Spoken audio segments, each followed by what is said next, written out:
हरे कृष्णा भक्तों, श्रीमद् भागवत गीता के तीसरे अध्याय में भगवान श्री कृष्ण अर्जुन को कर्मयोग का ज्ञान दे रहे हैं।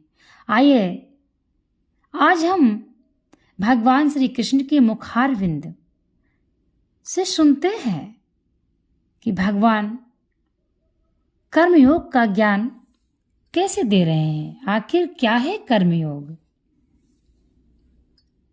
अर्जुन ने कहा, हे जनार्दन, हे केशव, यदि आप बुद्धि को सकाम कर्म से श्रेष्ठ समझते हैं तो फिर आप मुझे इस घोर युद्ध में क्यों लगाना चाहते हैं? तो भगवान क्या कहते हैं?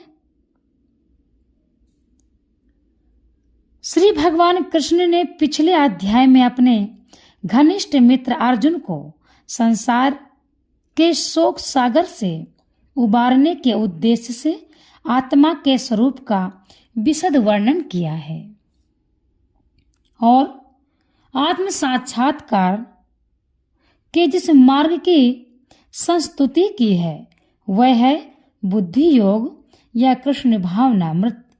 कभी कभी कृष्ण भावनामृत को भूल से जड़ता समझ लिया जाता है और ऐसी भ्रांत धारणा वाला मनुष्य भगवान कृष्ण के नाम का जप द्वारा पूर्णतया कृष्ण भावना भावित होने के लिए प्रायः एकांत स्थान में चला जाता है। किंतु कृष्ण भावनामृत दर्शन में प्रशिक्षित हुए बिना एकांत स्थान में कृष्ण नाम जप करना ठीक नहीं है। इससे अबोध जनता से केवल सस्ती प्रशंसा प्राप्त हो सकेगी। अर्जुन को भी कृष्ण भावनामृत या बुद्धि योग ऐसा लगा मानो वह सक्रिय जीवन से संन्यास लेकर एकांत स्थान में तपस्या का अभ्यास हो। दूसरे शब्दों में वह कृष्ण भावनामृत को बहाना बनाकर चातुरी पूर्वक युद्ध से जी छुड़ाना चाहता था। किंतु एक निष्ठ शिष्य होने के नाते उसने यह बात अपने गुरु के समक्ष रखी और कृष्ण से सर्वोत्तम कार्य विधि के विषय में प्रश्न किया। उत्तर में भगवान ने क्या कहा? तृतीय अध्याय में कर्मयोग अर्थात कृष्ण भावना भावित कर्म की विस्तृत व्याख्या है। आपके अनेक अर्थ उपदेशों से मेरी बुद्धि मोहित हो गई है, अतः इस प्रकार कृपा करके निश्चय पूर्वक मुझे बताएं कि इनमें से मेरे लिए सर्वाधिक श्रेयस्कर क्या होगा। भगवत गीता उपक्रम के रूप में सांख्य योग, बुद्धि योग द्वारा इंद्रिय निग्रह, निष्काम कर्मयोग तथा नवदीक्षित की स्थिति जैसे विभिन्न मार्गों का वर्णन किया गया है, किंतु उसमें तारतम्य नहीं था। कर्म करने तथा समझने के लिए मार्ग की अधिक व्यवस्थित रूपरेखा की आवश्यकता होगी। अतः अर्जुन इन भ्रामक विषयों को स्पष्ट कर लेना चाहता था, जिससे सामान्य मनुष्य बिना किसी भ्रम के उन्हें स्वीकार कर सके। यद्यपि श्री कृष्ण वाक्य चातुर्य से अर्जुन को चकराना नहीं चाहते थे, किंतु अर्जुन यह नहीं समझ सका कि कृष्ण भावना में क्या है, जड़ता है या कि सक्रिय सेवा। दूसरे शब्दों में अपने प्रश्नों से वह उन समस्त शिष्यों के लिए जो भगवत गीता के रहस्य को समझना चाहते हैं कृष्ण भावनामृत का मार्ग प्रशस्त कर रहा है। श्री भगवान ने कहा, हे निष्पाप अर्जुन, मैं पहले ही बता चुका हूं कि आत्म साक्षात्कार का प्रयत्न करने वाले दो प्रकार के पुरुष होते हैं। कुछ इसे ज्ञान योग द्वारा समझने का प्रयत्न करते हैं तो कुछ भक्ति में सेवा द्वारा। बहुत ही गंभीर विषय है, इसको समझिएगा, क्योंकि हम कभी कभी दूसरे के साथ दुर्व्यवहार कर देते हैं और हम ये नहीं समझ पाते हैं कि हम गलत कर रहे हैं या सही। किसी की भावनाओं को हमारे प्रति ठेस पहुंचे अच्छी बात नहीं।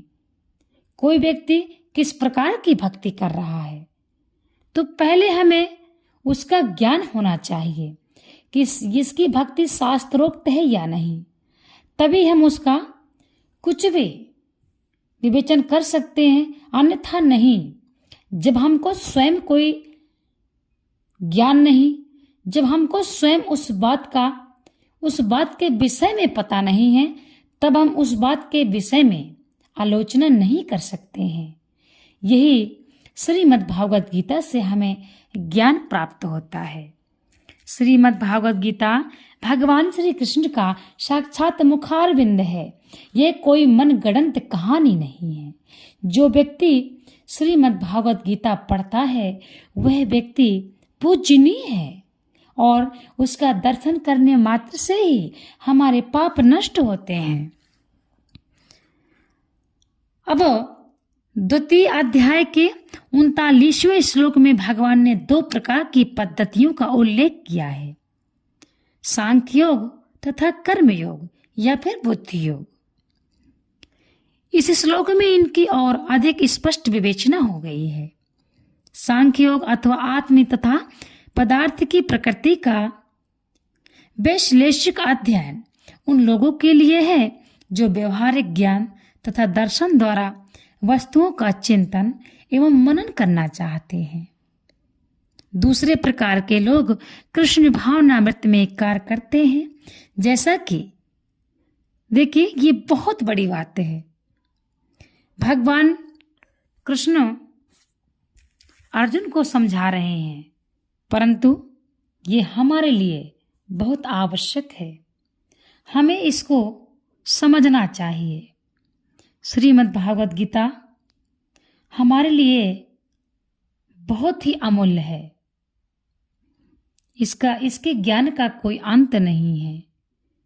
श्रीमद् भागवत गीता का जो ज्ञान है अनंत है, अखंड है और साक्षात भगवान का मुखारविंद है। मेरे प्रिय मित्रों, कुछ समय निकाल करके कुछ समय हमें अपनी क्लेश भरी जिंदगी से अवश्य निकालना चाहिए, क्योंकि ये संसार तो नश्वर है और किसी की जिंदगी में शायद शांति पूर्ण रूप से नहीं है। पूर्ण रूप से शांति इस संसार में किसी की जिंदगी में शायद हो, तो हमें कुछ ऐसा समय अवश्य निकालना चाहिए जिससे हमको यह शांति मिले कि आखिर हमारा कोई है जो हमारा हर समय ध्यान रखता है और हमारा पालन कर रहा है। आखिर वह ईश्वर है, वह कृष्ण है। हम स्वयं कमा रहे हैं, परंतु इस शरीर पर भी हमारा कोई जोर नहीं है। यह शरीर जब चाहे